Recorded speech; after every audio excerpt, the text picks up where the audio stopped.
first quarantine. I was feeling, depressed and bored like everybody else. And I wanted to feel more connected to people, and beading turns out was the perfect outlet for that. So, and did this become, so you were doing it just for yourself at first, or did you instantly think, okay, I could be doing this and be selling the stuff too, because you sell online, right? Yeah. At first I was just doing it for myself, and while I was practicing, I started making pieces for friends of mine, and that just kind of got the ball rolling, because then more of my friends wanted pieces, and then their friends wanted pieces, and then I was like, I'm going to make a separate account, and it just kind of blew up from there.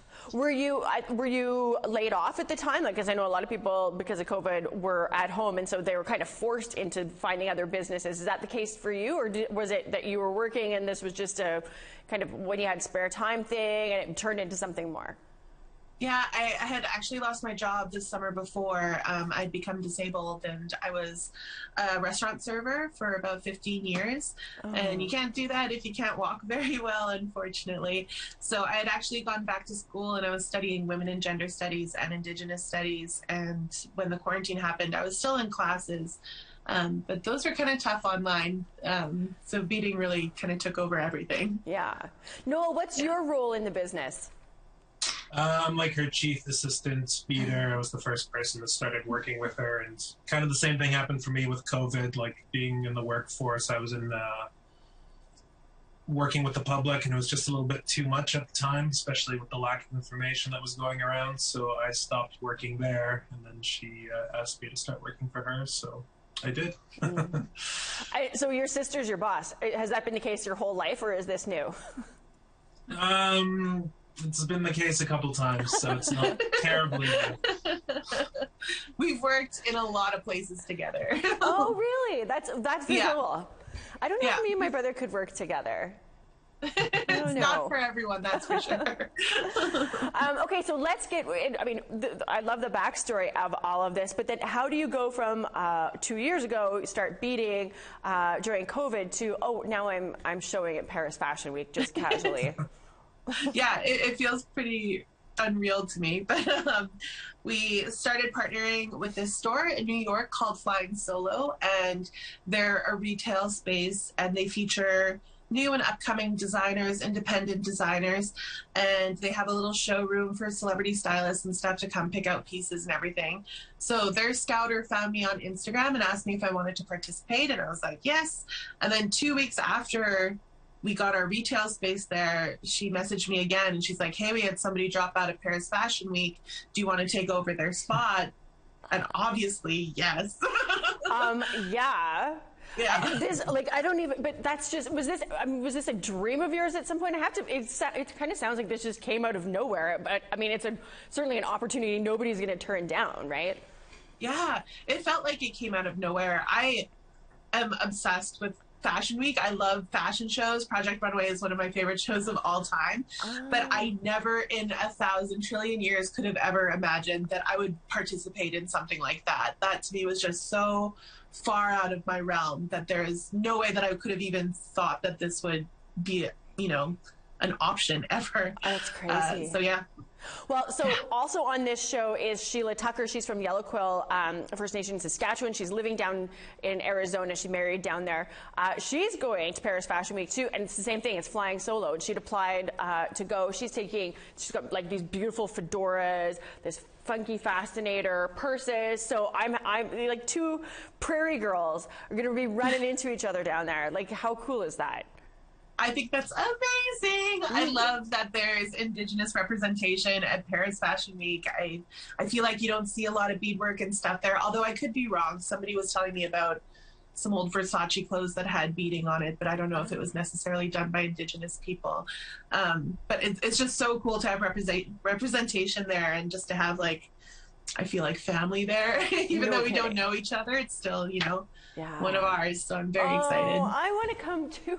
I feel like just come. I mean, it's fine. We're doing this show, and I'm like, but I want to come too and see how it all comes down and cheer you guys on.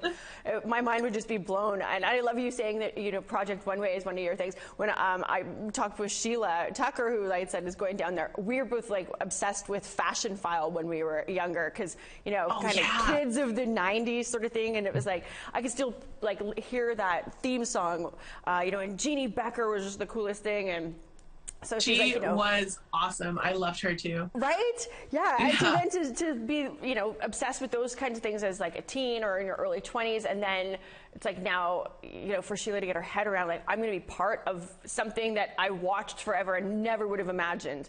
Like, you guys, I'm so excited for you. Thank you. We're so excited too. So tell us a little bit about what you're taking there. So how many pairs are you taking? Like, do you have to, you know, does somebody else take your stuff and coordinate the outfits that the models are wearing, or like, how does it all work? So we're taking 20 pieces. We were told to bring a really diverse range, because the way it works is that the clothing designers are the main pieces on the models, of course. So they're going to kind of be picking and choosing what works best. And there's also a stylist that works for Flying Solo there to help with that. We are guaranteed to have 8 pieces in the show for sure. So I'm not too sure how it'll be dispersed, or if we're like assigned to certain designers. I know that they asked us to send in pictures, and they're kind of like mixing and matching to try and pre-select just to get an idea. But most of the decisions will be made like the day of. Are you going to get to see any other fashion shows when you're there? I don't think so. I would love to, but our show's on the 28th, which is the first day of Fashion Week, and then we're actually leaving on the 3rd. We're going to Amsterdam to take a little vacation afterwards. Oh, much deserved, obviously. Okay, I need to know too, where can people buy your stuff online? Yes, you can buy it on our website at beadandbutter.ca. We update the site every Friday at 6 p.m. Central Time. The restocks until we leave are going to be a little bit small, but when we get back, we usually put up about 40 pieces or so on Fridays. Okay, but I feel like if you are showing at Fashion Week and then you come back and you're putting up 40 pieces a week, I feel like those are going to go fast. Like, you can't just go to Paris Fashion Week and then come back and it's business as usual. Right?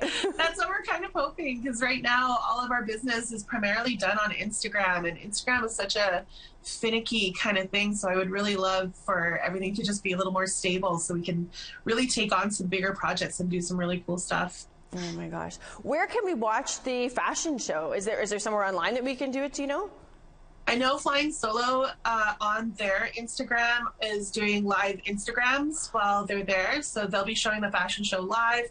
They have tons of videographers and photographers there, so they're going to be capturing everything. Of course, we're going to be posting nonstop about it, so it'll be a little obnoxious, but I'm not too sure if there's somewhere specific you can see the entire show. Oh, I love this, you guys. I wish you all the best when you're down there. I hope it's just an incredible experience, and we look forward to seeing how Bead and Butter comes like after Paris Fashion Week. I just can't wait to see where your business is going to go. This is going to be wild. This is exciting. Thank you. Thank you very much. Us too.